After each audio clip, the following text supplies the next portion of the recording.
How's it going, everybody? I'm Jules Leyhe. We're back with Just Riffin. I have a very special guest today, the one and only Mr. Gabriel Bergman. It's great to have you on. This is a really cool collaboration, and let's just hop right into it. One of the coolest things that I've been doing lately is just a lot of there's been a lot of I don't know. This year is like there. It kind of went from like, oh yeah, maybe this cool thing will happen to like, whoa, I had no idea it was going to be that cool. And what I'm mainly referring to right now is the NAMM trip. NAMM was amazing this year. I love NAMM every year, but it's not it's not every year that it's this cool. The most specific thing that I'm referring to with my experience this year was the Dumble Room.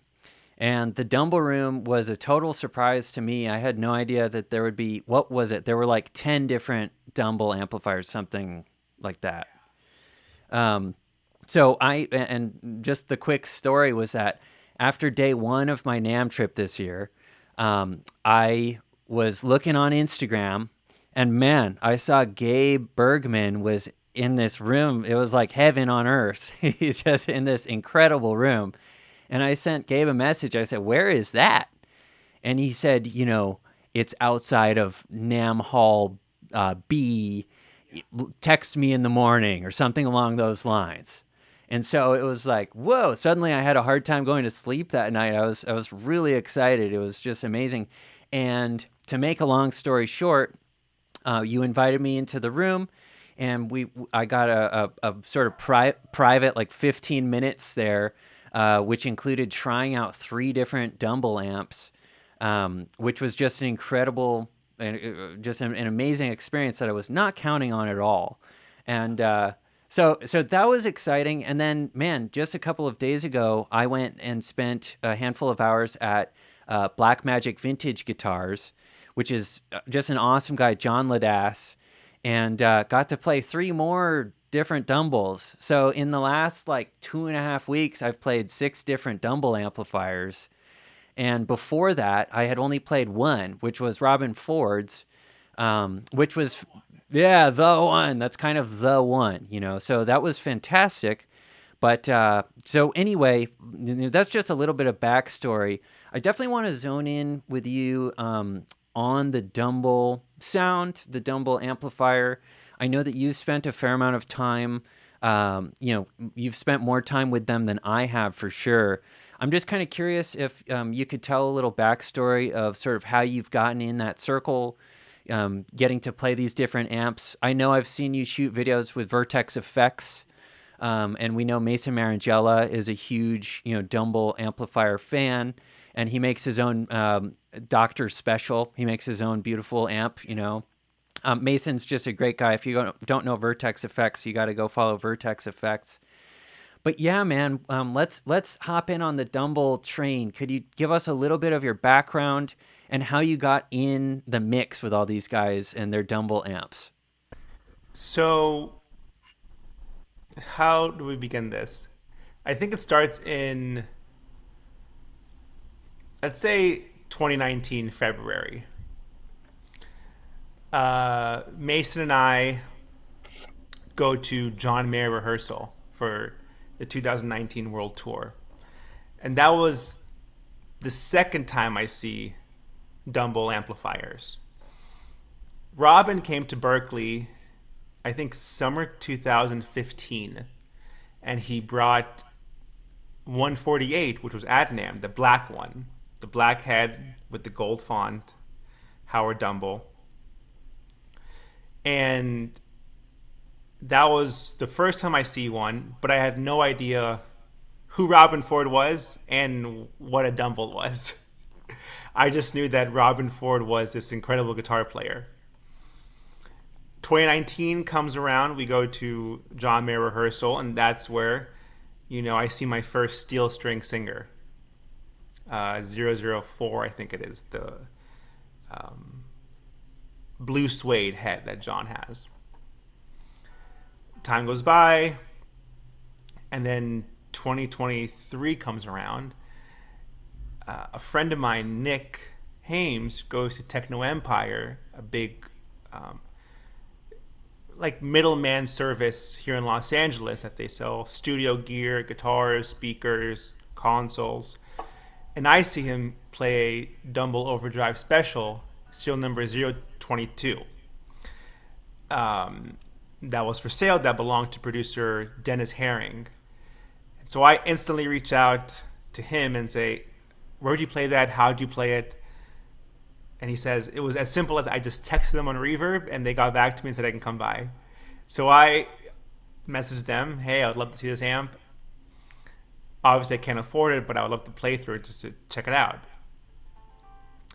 He said, okay, I go. And then the following Monday, talking to Mason about it, and he brought up the idea, what if we do a video, in which could be a video of us documenting the amp, as well as like an advertising for them as well. So that happened over, I think it was like May 2023. And then since then, Techno Empire, would reach out when Dumbles came for sale, would say, you can film with it as a video for you and for us to show the amp in a high quality video and audio recording. So through that, I was able to play this Overdrive Special for Dennis Herring, a modified Vibrolux, Eric Johnson Mans amp, which is an Odyssey power amp, and the Mans amp preamp. That's the one with the different, like the different colored knobs, Yeah. right? Yeah, right. It's two different units, and that one also had two 2x12 speakers with Vox grow cloths. Through that owner, I've also played, I forget the serial number, but it was a Dumble that was made to sound like Alexander's personal amp. That was a cool one. It wasn't for me, that amp, but it was a cool one. And then in the midst of all that, I befriend probably one of my best friends in Los Angeles, Taylor Barefoot, who you met at the booth. Taylor and I meet at Coast Mystic Guitar Show, I think somewhere in 2023. I find out he also is working very closely, or has worked closely, with Drew Berlin, a famous guitar dealer, who is currently he runs the estate of Dumble amplifiers. And through being friends with Taylor, I've gone to play his Dumble 178, which was at NAMM. And sort of, he slowly brought me into this world of the Dumbles. Drew helped me a lot get this guitar for me, which is a 64 335. He was really pivotal in this purchase for me, and just became really good friends with them. And through them, mostly through Taylor, learned a lot about Alexander as a person, as opposed to just the builder, because Taylor helped him move from here in Los Angeles up north to where he ultimately passed away his last couple months. So I would hear stories and be like flabbergasted, like, oh my God, this was the guy. Like he would take such meticulous notes about amplifiers, and he would document amplifiers and put all the information in a manila folder. And you open it up and you see all the amp schematics, all like different parts, chains, everything that's been done to it, or spec sheets for amplifiers, how 178 has a Ultraphonics clean, and then the overdrive voicing is called the Ripper, which is for Larry Carlton. That amp is also 115 watts as opposed to 100 watts. And, just I don't think it'll show on camera, but having this Dumble, I don't think it'll show over camera. I'll send you a photo, Jules, so you can. Sure, sure. But it's a Dumble musical sound business card with tone chaperone spelled wrong, but it has his phone number and his address, his phone number, and I guess this would he would give out to maybe potential clients. Contact me. Musical sound consultant, it says here under his name. And through Taylor, having played also modified Fender amps, we've recorded, for example, two basements. One was Dumble modified and one was a stock mid-60s one. All EQ at the same. Yes, there are tolerances and pots and whatever, but when you hear it under a fine microscope, the Dumble, has a little extra stuff in it. A bit more clarity, a bit more presence, and, the small details matter. And then, I guess, through all this journey, you look up who's playing these amplifiers and how do they sound like, You hear Larry Carlton and Robin Ford, they sound completely different. Robin's tone sounds completely different from Talk to Your Daughter and early Blue Line stuff to maybe 2000s where he's still running the overdrive channel on his amp.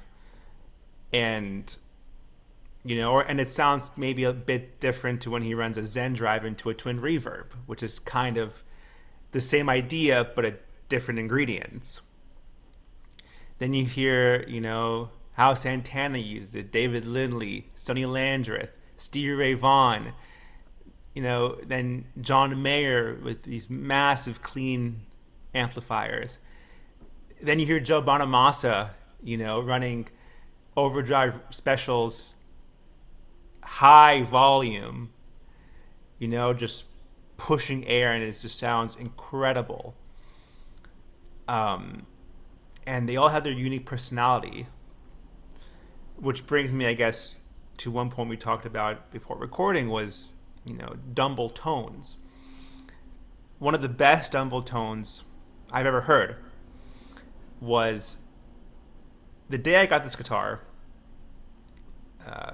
May 7th.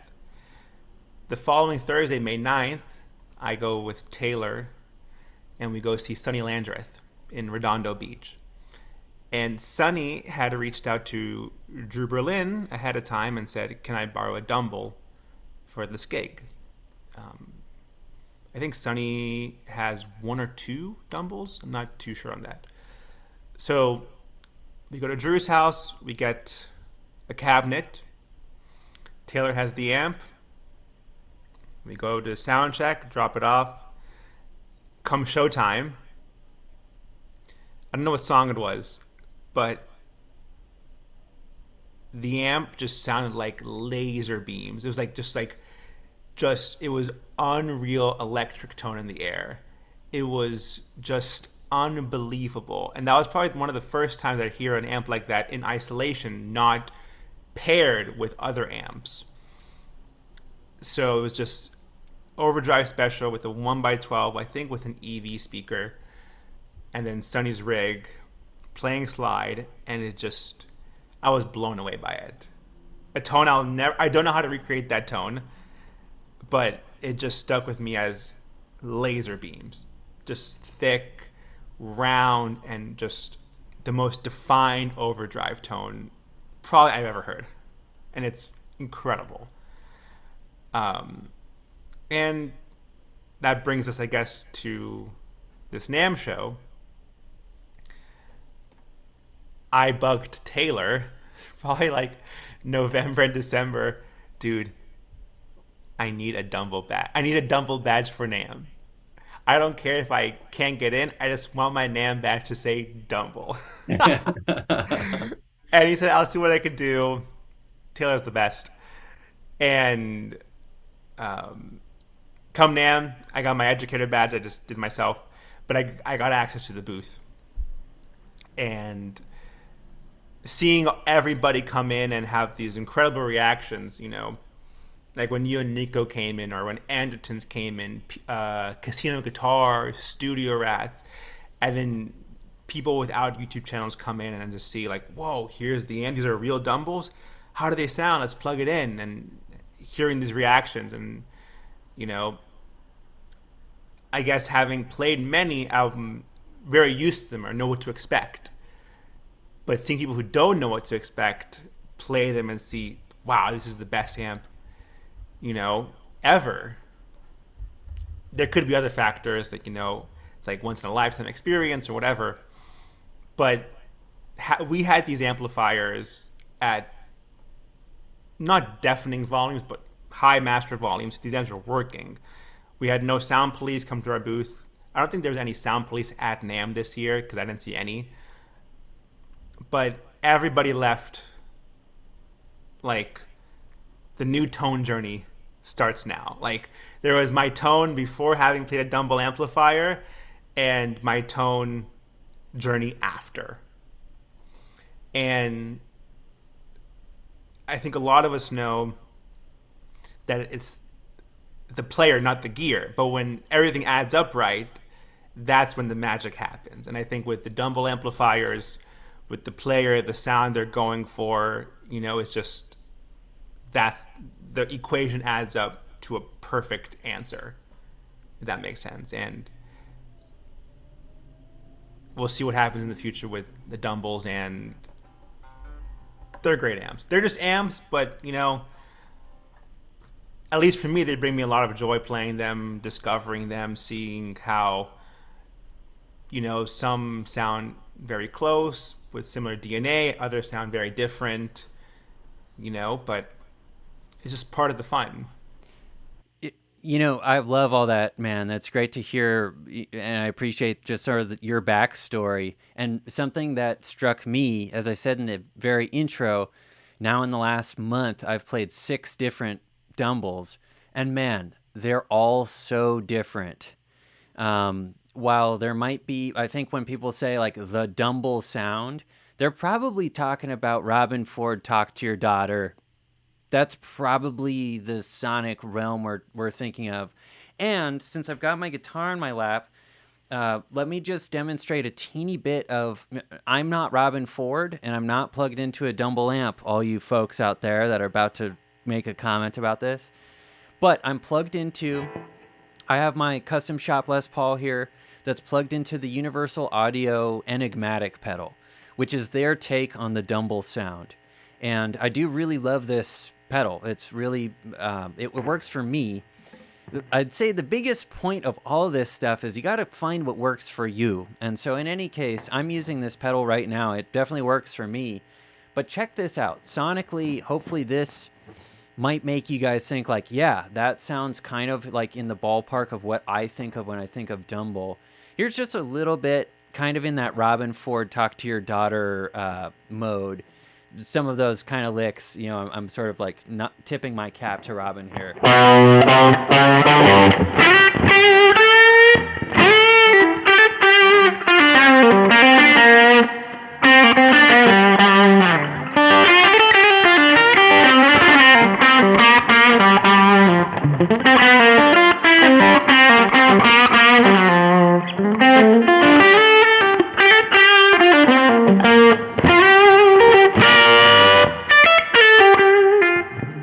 Yeah.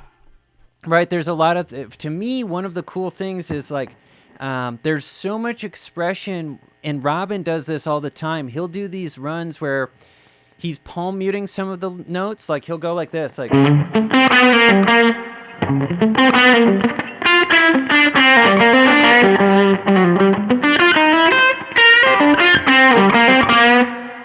Yeah. Right, it's very there's just so much texture and just such great tone. I mean, I just love that sound. It's there's this sort of chirp that I've noticed. There's this chirpy thing. Like the harmonics are just like, whoa, the harmonics are like, they'll shock you with how much action there is.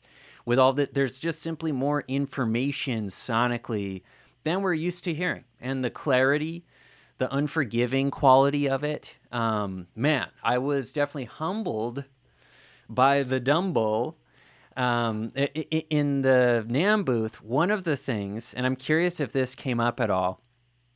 So everybody's plugging into these amps, and there's not a chorus pedal, a delay, a reverb. There's nothing, you know? And for me, that's not really how I ever play. I always have, I love reverb. You know, I do these things where like I use the volume pedal quite a bit, and volume pedal combined with like some reverb, that to me is kind of like, you know, that's like my sound. That's at least a big part of it.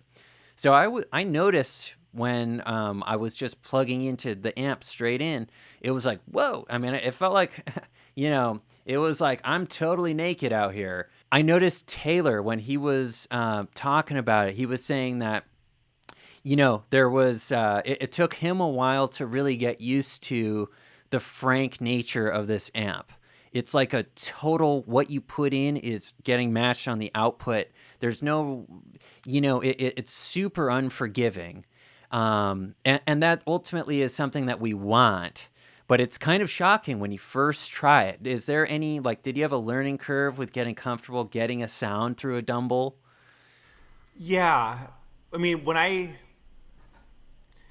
first played serial number 22, which Jason Isbell now owns, that amp, I kind of went in, you know, with the idea of treble a bit back, mid at like 1 or 2 o'clock, and bass maybe at noon or like 11 o'clock. You sort of realize that the amp is, how do you say it? It's making you think before you talk, because you want to make sure maybe in that moment that your lines sort of sound like Robin or Larry or whatever. And that's the vocabulary, so you're trying to, you know, sort of fit into there. And every small detail is just exemplified more. The fun thing is when you find the right amp and that responds perfectly to your playing. You know, because sometimes you get the excitement of, oh my God, I'm playing a Dumble, it sounds amazing, but it may not be for you. And that's where I guess the genius of Alexander was he could make the amp work for you perfectly, and that's where the magic happens. But everything matters. The pick, you know, if you use like Tortex or like Bonamassa Jazz 3 or like Robin, he uses the Fenders, you know, or, you know, John uses Blue Chip, you know, these picks that are really meant for acoustic guitar, for bluegrass. All those details matter. The cable, the whole system matters. It's not like a deluxe reverb where you just plug in and it sounds the same in every amp, maybe. You Mm-hmm. know? They're just works of art. In my opinion, I know people will say, like, oh, these are expensive amps and mystery and hype creates. The more you spend time with them, the more, you know, you realize that they are works of art. Some are good, some are amazing. And the one that fits you ultimately, you know, brings out the best in your playing and tone and everything. Yeah, absolutely, man. And hey, since you have that beautiful 335 in your lap, and we're talking tone and everything, first of all, congrats on that incredible. Yeah, that thing's gorgeous, and I would love to hear you play get some tones. You know, demonstrate some tones that you like to get on that amp, and maybe if you could just tell us what you're plugged into for everyone at home, so we know what your rig is, and we could get to hear it a little. That'd be great. So, one thing that I always go for is a nice, balanced, clean tone. So, I have my deluxe reverb, a vintage one, 66, I think it is. Just straight in guitar, cable, amp. Um, I have an Overdrive Special clone, but I don't use it for Zooms or teaching because, or YouTube videos and that, because when I was at Berkeley, Tomo would always use his like Hot Rod Deluxe, and a reason why was because when people would ask what amp you were using, it's an accessible amp. It's not a whole. It's not like a wow mystery amp, that no one can get. So from there, I've always said to myself, as long as I, do YouTube videos or gear videos, deluxe reverb or a Fender of some sort that everyone can get, and then my 335, and I mean, ultimate clean tone, I think maybe.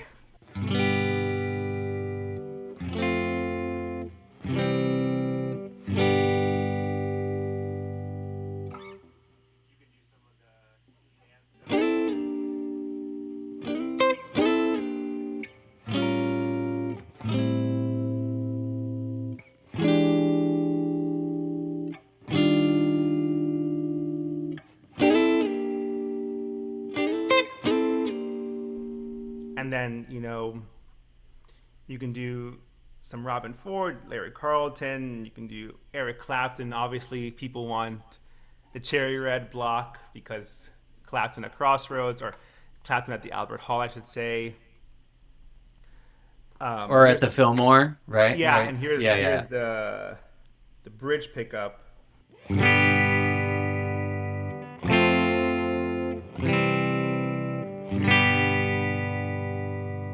Which, with overdrive, can get you more into that Clapton territory. With like a Ultraphonics or a Zen Drive or a Dumble type pedal, it gets you really into that Robin Ford, Larry Carlton, Santana overdrive section. But simple is always better, in my opinion, when it comes to tone. Just don't overthink it. Yeah. Do you have like any pedals or anything right now that you use for gain that you really like, or anything like that? I'm late to the game. I'm loving the King of Tone. Dude, yes, mine is right. It's right over there, but that's like one of the last pedals I bought. I bought it a few months ago, and oh man, I'm not waiting 7 years on that list. I I have my buddy Dave let me borrow this, and I love it. I figured out, obviously, the dip switch is inside. So I have the right side as distortion, I think, and the left side as boost. And for the 2-in-1 thing, it's perfect. Before, I love the Nobles. I have a reissue, ODR1. I love that one, and I tell people a lot about that one because, playing in isolation, like I do most of the time, the fullness of it is really comfortable. All the bottom end that in reality you may not need live, but I'm playing in my apartment usually, so it's really, really nice. But the King of Tone, you can sort of get there with the right side with enough gain and volume, and the left side has this boost. It's great pedal. It's so good. Could you test out a dirty tone for us? A little bit of that lead sound that you were talking about? Yeah, so here's the right side of the King of Tone to deluxe reverb.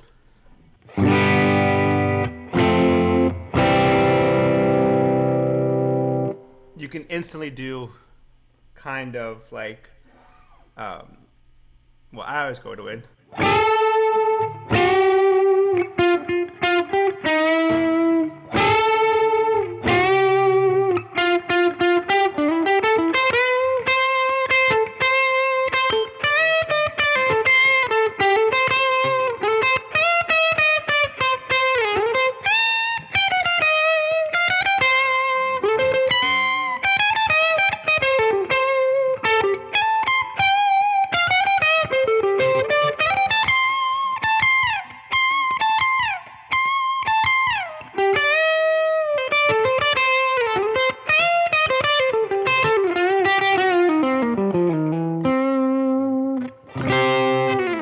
Nice, man. Yeah.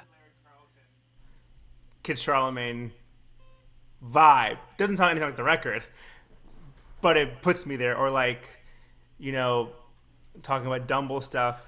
Doesn't sound anything like a Dumble, but it maybe say like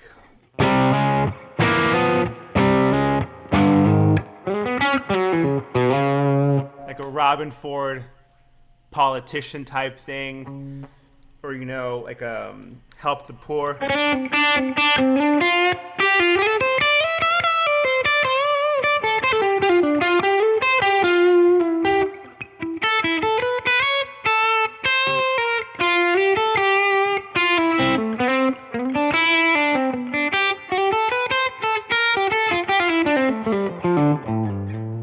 Stuff like that. And then obviously,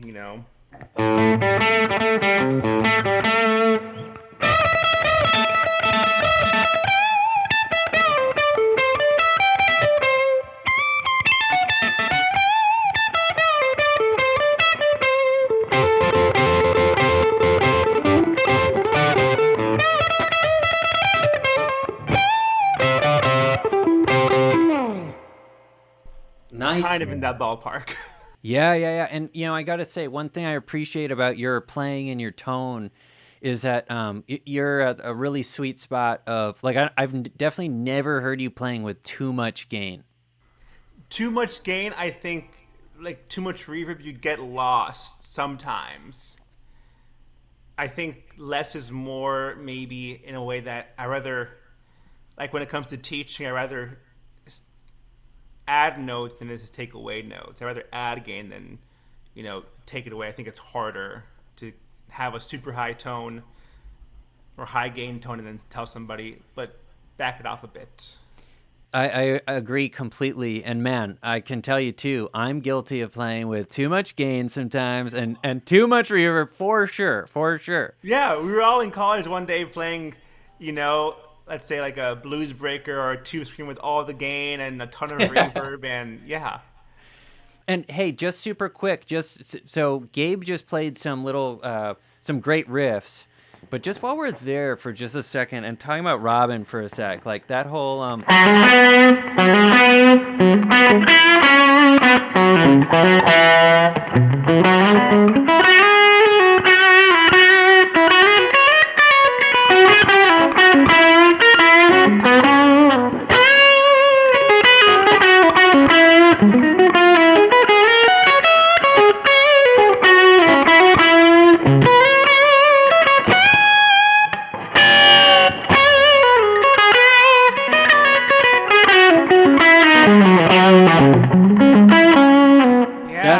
that I love that. Like,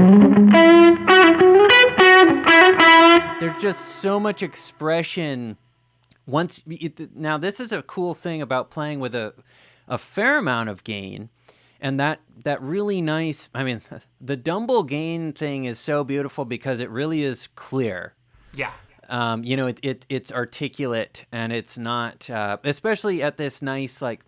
I'm past the edge of breakup, I would say. I mean, here, if I just hit a chord.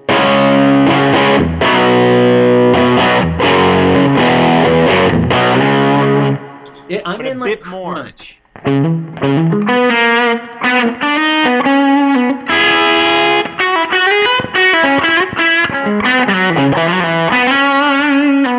But it's still, I can handle it. I can still, if I play, and this sounds like right where you are as well, which is like, if I want to, not even hitting the volume or anything, I'm just attacking the strings a little softer now.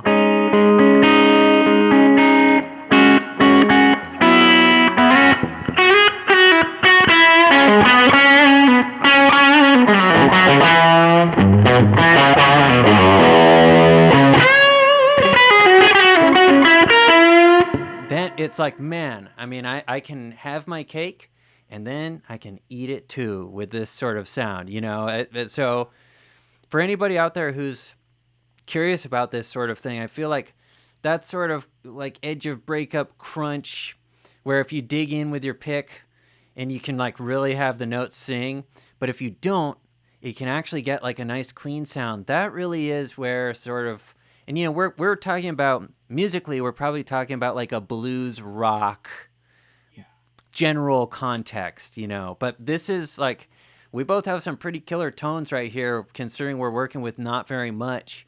And kind of nice to know that, you don't need 30 pedals and the most expensive amp. I mean, ultimately we're getting this from our digits, in the way that we're touching the instrument. But that's a really cool thing that we have in common right now with our different rigs. Yeah, and even we all have that tone in our head that we try to get to.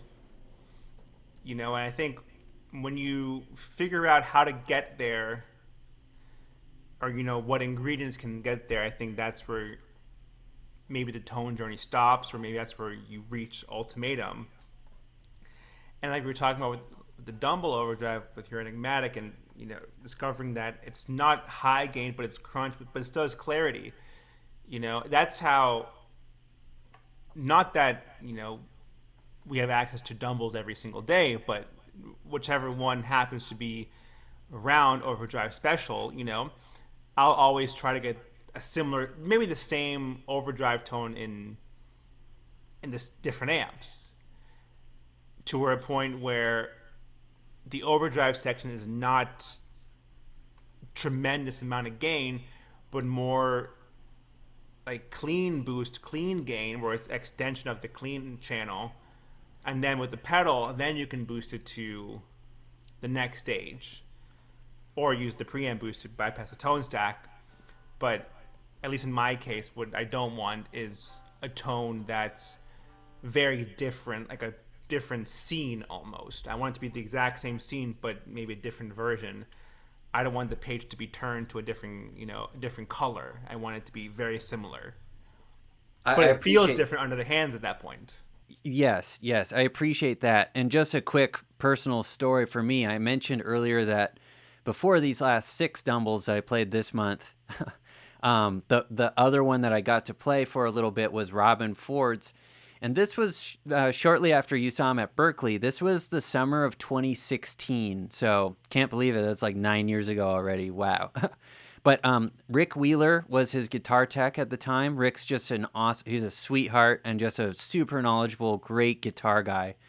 And I was at Robin's guitar camp at Big Indian, New York, the Full Moon Resort. And anyway, long story short, I got to Rick. I befriended him a bit, and he said, "Hey, if you would like to try Robin's rig, I can take you up and we can try it." And of course, I couldn't pass that up. But one of the things that I noticed was, Robin had things set up. He was kind of going into his like clean phase. He was sort of cleaning up, and like he was just about to move to Nashville, and he was kind of like playing pretty clean. So when I played his rig, I noticed, wow, it's really clear and it's like crystal clear. Like picture looking into the bottom of, a lake in some really like some place where like nobody's been. You can count the rocks down at the bottom of this lake. It was like that sort of just like, wow, pristine, beautiful, clear tone. And then with the overdrive channel, it was very articulate and crystal clear and everything. But what I noticed was I kicked on the Zen drive, and it was like, whoa, I'm like operating a giant boat out in the middle of this ocean, and I can still see all the rocks at the bottom and tell you what color they are. But, it just went from, it was like, oh, okay, now this totally, it's definitely loud. But the amount of sort of like balls that it got from that was like, oh, okay, we're not just crystal clear. And so I went from this like, wow, this is so crystal clear, to like, no, this totally kicks ass and is very powerful. And all the harmonic content and everything is absolutely there the whole time. I really couldn't believe that.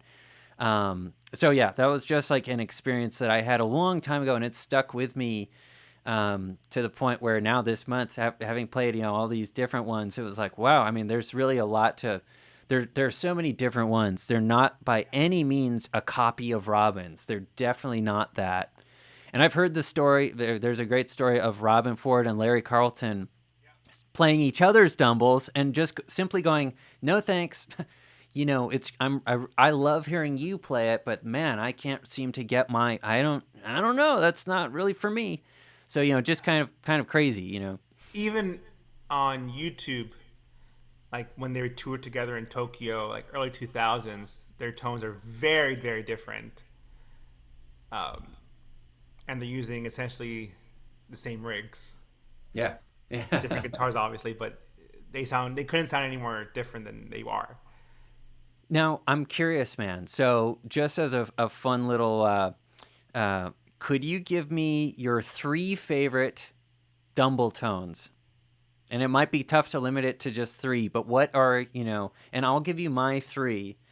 It's kind of an unofficial list, of course, but since we're here talking about all this, because this is a really fun, um, we've been naming some great players and people that maybe people who are watching this haven't heard of. But I would love to give like three distinct, these are Gabe Bergman's three recommendations of some of the most, beautiful guitar tones you could check out. What are your three favorite Dumble tones that we could check out? I think I have to give you five because Okay, sure. because three of them are the same person. Yeah, yeah, yeah, Okay, so sure. obviously Robin. Um, Specifically, there is a recording of Oasis, I think from Germany in 1998, maybe. He's playing a black overdrive special, and he's playing the Fender Esprit, and that to me is like that's my favorite Robin tone because it's super super crystal clear. And then when you go to the overdrive channel, you hear it slightly go on, but that's where the amp and the notes become a bit softer and have that chirp we talked about on the top end, and it's just incredible. His recording of Rugged Road with the Blue Line, that's overdrive special, but that's with the Telecaster. I'm almost positive because it sounds like that. That's probably the white Telecaster with the, yeah, with exactly that's it. Pretty much this axe. Yeah. And then there's a great version of Burnable with Larry Carlton from Tokyo. Um, Robin's playing a gold top Les Paul, 57 Les Paul, that I think had belonged to Larry. And he's playing the typical setup: his blonde overdrive special, 212 cabinet, TC 2290 for delay, and that's the tone. That's the holy grail tone, like the most stereotypical Robin tone, at least for me. I think Talk to Your Daughter has a bit too much gain for my just for my tasting, but that's Mm-hmm. totally fine. Really, anything, you know, John Mayer. I mean, he's a hero of mine. He's a Dumbles. There's a great recording, a recent recording of Joe Bonamassa with Scary Pockets, and he's playing an SG into his Dumble Overdrive Special combo. Sounds really good. Stevie Ray Vaughan, obviously, some for like the big percussiveness, like when he does like his pick rake, it's just like a wall hitting you. It's insane the low end strength of it.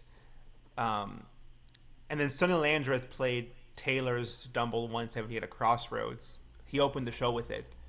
It's on Oh, YouTube. I was there, and you were Yeah, there too, right? yeah. You were there. Yeah, yeah, yeah. This was He opened the Crossroads. show with it. 2023. Crossroads 2023 now. Yes. Right, right, right. Wow. He opened the Yeah, show crazy. with Dumble 178 Taylor's, I think like through a 412 or I think a 412. And that just sounded, holy shit, unreal. Um, yeah, those are my favorite Dumble tones. It's hard to find, it's hard to sort of, unless someone tells you it's the Dumble, you may not know because there's not like liner notes saying, this is my signal change for this song, for this, into this amp, with this pedal. But maybe when you hear it and you sort of understand or know what to look for, it helps a bit. But Now, yeah. that's an awesome list, and I actually have a list because and I mean I can definitely give five, but so okay, and funny how much overlap there is. There's one unique person that you haven't mentioned in your list, but I'm gonna there's definitely some overlap in our five favorite tones. And if you're in these top five, like it's the difference between being the first one and the fifth, there's no difference. It's just the top five favorite. Yeah. But at that crossroads in 2023 at the Staples Center, when Joe Bonamassa had John McLaughlin come out Oh, yes. and they did a tribute to Jeff Beck. They played "'Cause We've Ended as Lovers," which is to have John McLaughlin come out as a surprise guest was awesome. But then for them to pay tribute to my biggest hero, Jeff and Beck. man, I will never forget hearing the way Joe copped those intro bends. And what I mean by those intro bends are he played this part. This was insane to hear this. He went like this. It sounded just like the record.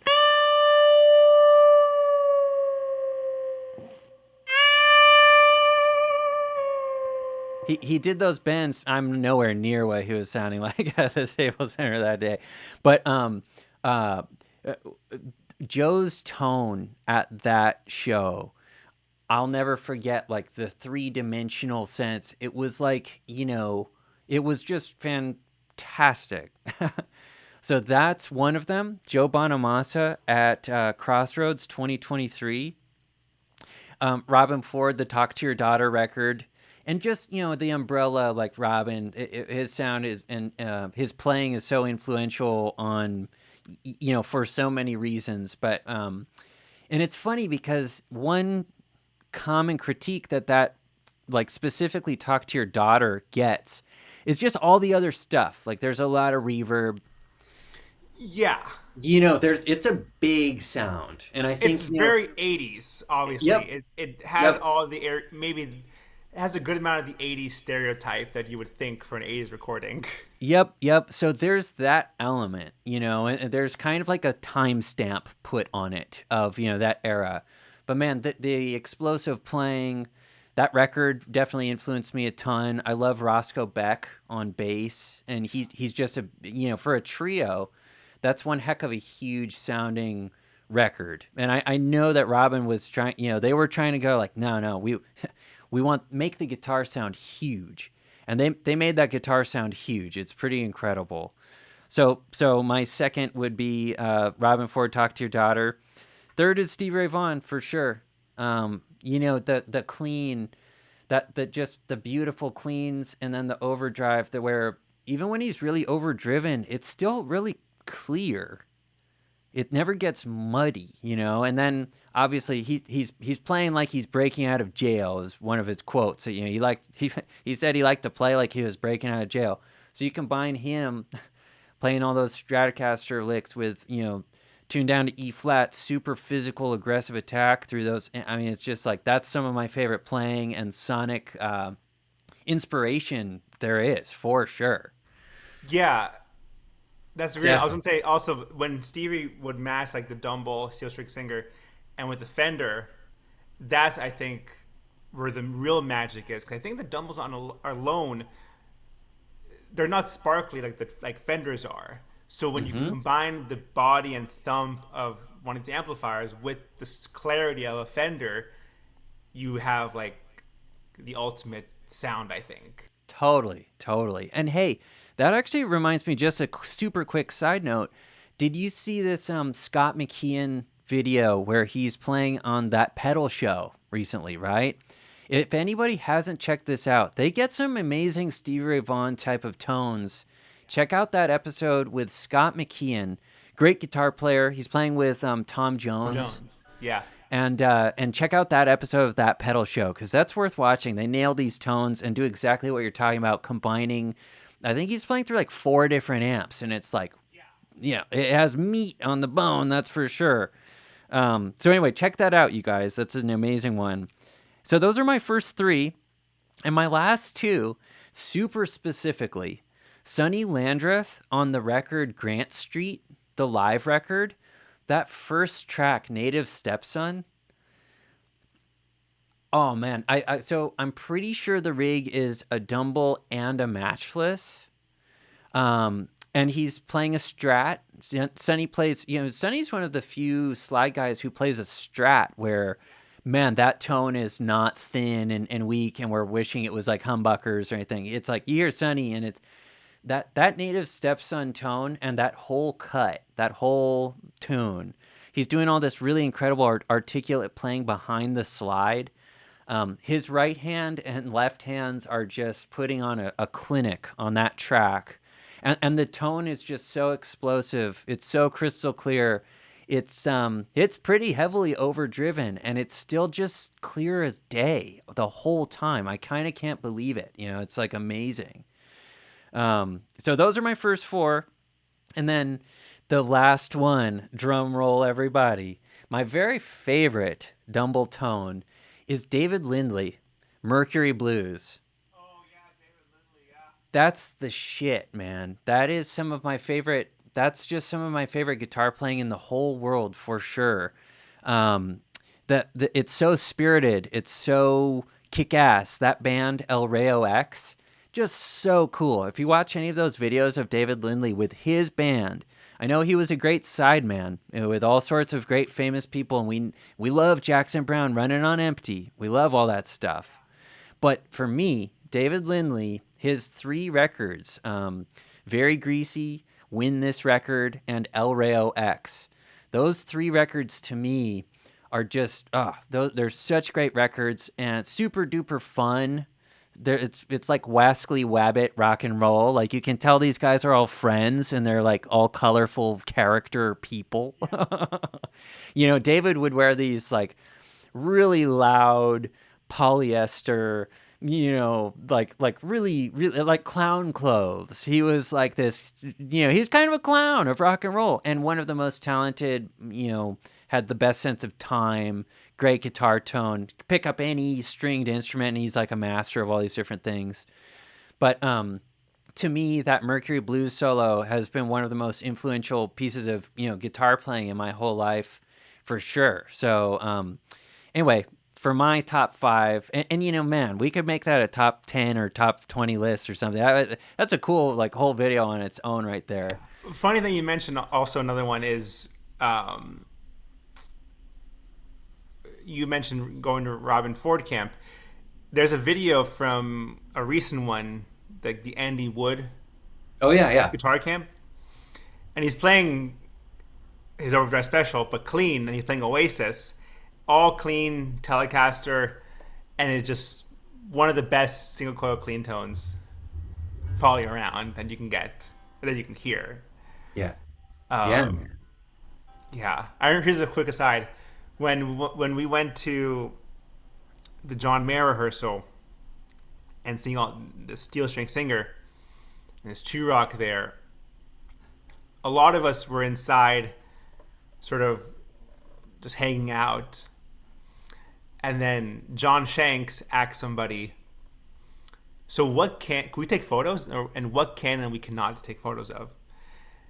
And they said, "You can take photos of whatever you want, but just don't post the pedal board."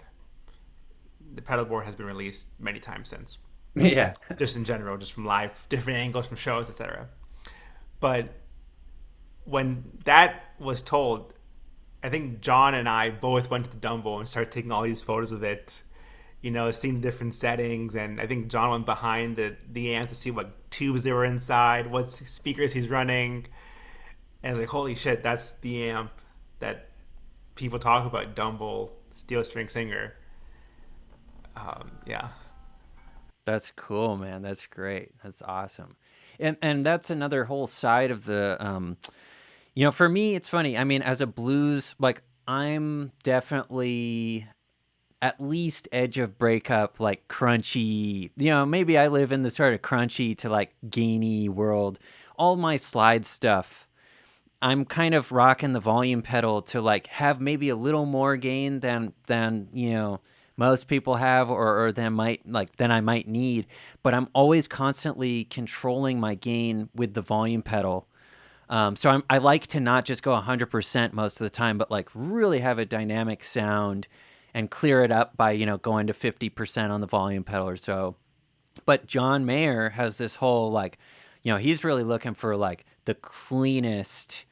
Just his big fat clean tones are like a whole other world of what these amps have to offer. And People are still making YouTube videos how to get the John Mayer tone. Yeah, exactly, man, exactly. It's a really fantastic.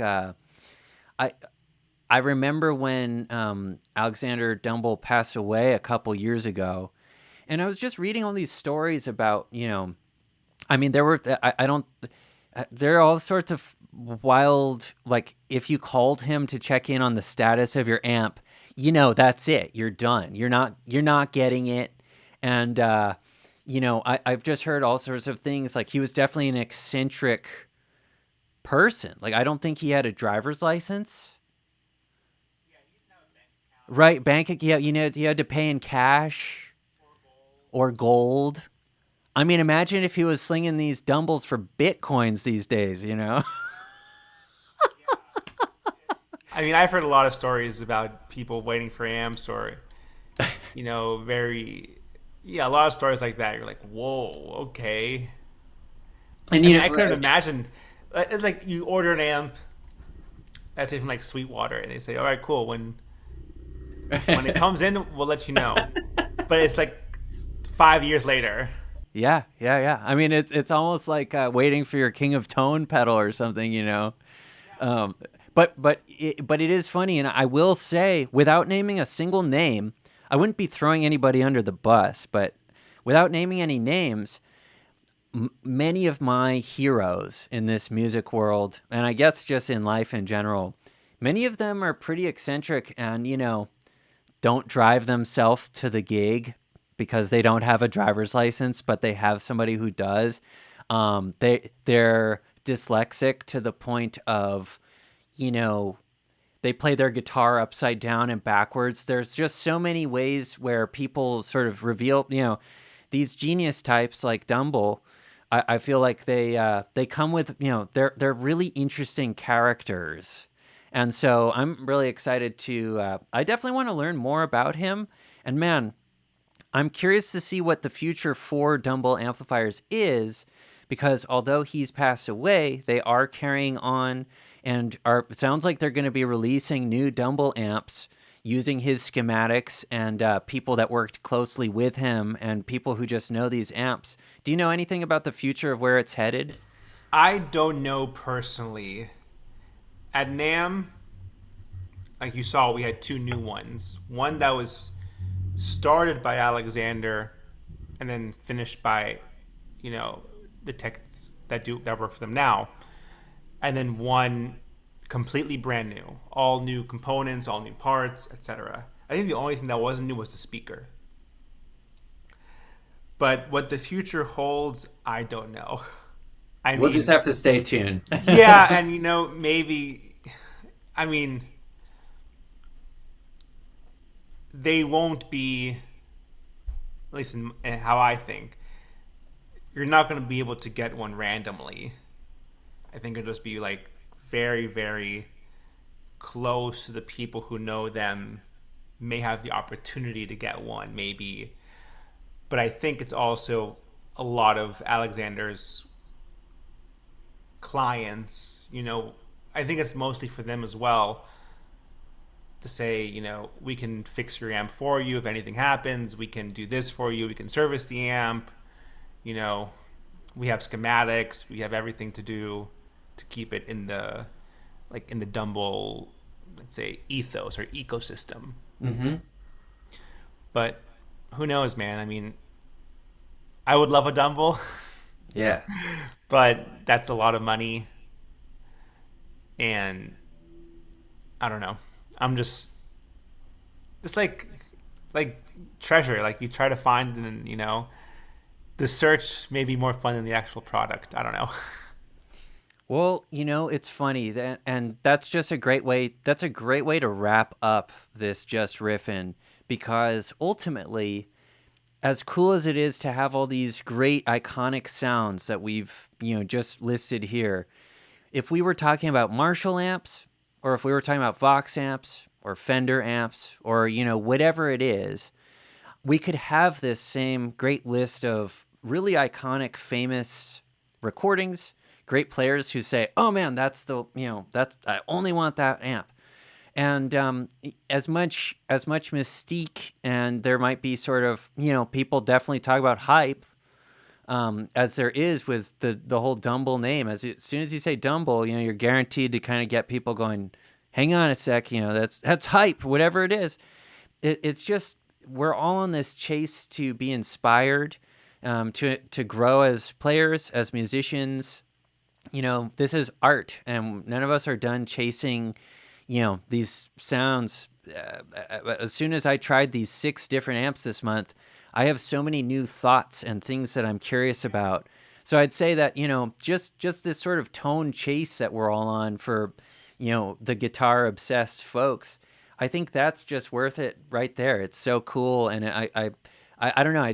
I'm always enamored by all this, and I think it's super cool. And, yeah, so there's no right answer. There's no one best answer. There's no one thing that we're all looking for, this one thing. You've got to find what works best for you.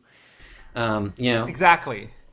Yeah, I think that's great. Find what best works for you. It may take you copying someone's full rig. We've all been there. Guilty, We all have.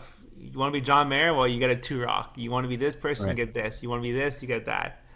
But it may take you all the way there to realize, and I tell a lot of my students, I do think it takes a bit of maturity to realize that it's okay if it doesn't work for you. And then you realize, maybe certain parts of this equation work the best for me, but not everything. Mm-hmm. Like John Mayer people want to have the Octopus, and I always ask, like, when does he turn on this overdrive or this? And probably the answer is probably pretty simple. One's a clean boost, one's a clean overdrive, one's a lead overdrive. So when there's a lead, okay, we'll do lead overdrive. It's nothing rocket science. But I do think it takes maturity to realize, that system may not work for me. You use humbuckers versus single coils, or you're playing different amp. You're playing a Telecaster through a Marshall. Well, that's not this tone, but it could be your tone. Right. And then I think that's where, the chase also continues. Like, what's your tone? You know how to get this person's tone, but how do you find your tone and what do you describe it? And that's where the chase is like, I want this. What does this? What makes this combination sound the best? And that's where I think that's where the fun is. Agreed. Or also hearing a tone and then saying, how can I, with the tools that I have, how can I do that? And obviously the equation, what adds up, might not be right, but it could sound like it. Exactly, man. I don't have a Marshall, but if I plug in, if I may run the deluxe reverb into a 4x12 cabinet with the aux, run the King of Tone or a Nobles, maybe it sounds like a Marshall. I don't think it would, but I mean, that's how it can get there, maybe, or that same playing field. There's only one way to find out. Yeah, buy a Marshall. Yeah. Yeah, it's the journey also, like you said. It's like, find what works for you, find what tone you like, and if it's a Dumble and, this or that, or deluxe reverb, hot rod deluxe, hot rod DeVille, it's all that matters. As long as you're happy and you know it excites you to play and inspires you, that's all that matters. Hey, and I don't think there's a better way to conclude the video than what you just said, man. That's it. That's it. And I want to let everybody know out there, this whole Just Riffin series, I plan on having Gabe back on because there's so much that I want to talk to Gabe about. Today we're talking about Dumbles and that whole sonic realm. But I know that Gabe and I have a few things in common. One of them is that we both went to Berkeley out in Boston. So I would love to talk to you in another video sometime. We'll talk about Boston and Berkeley and about teaching and about our philosophies, and if you guys haven't already, be sure to go follow Gabe on both YouTube and Instagram, most specifically. And yeah, Gabe, like I said, we'll call it a day right now. But you and I are just barely scratching or sniffing the tip of the iceberg here. So it's great to have you on, man. Thank you so much for your time.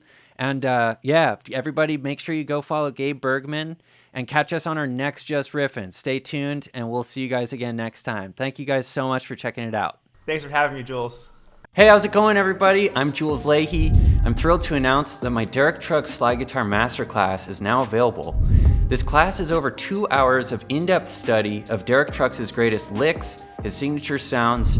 Everything that you're going to learn in this course is designed to make you a better player and ultimately make you sound more like yourself. I'm a Berklee College of Music graduate and a professional musician of the last 15 years. I've shared the stage with Buddy Guy, Jimmy Vaughn, Chris Kane, and a slew of other blues greats. They've taken me under their wing and have taught me so many things that I want to now share with you guys. Check the link in my bio or JulesLeyhemusic.com to get your Derek Trucks Slide Guitar Masterclass today.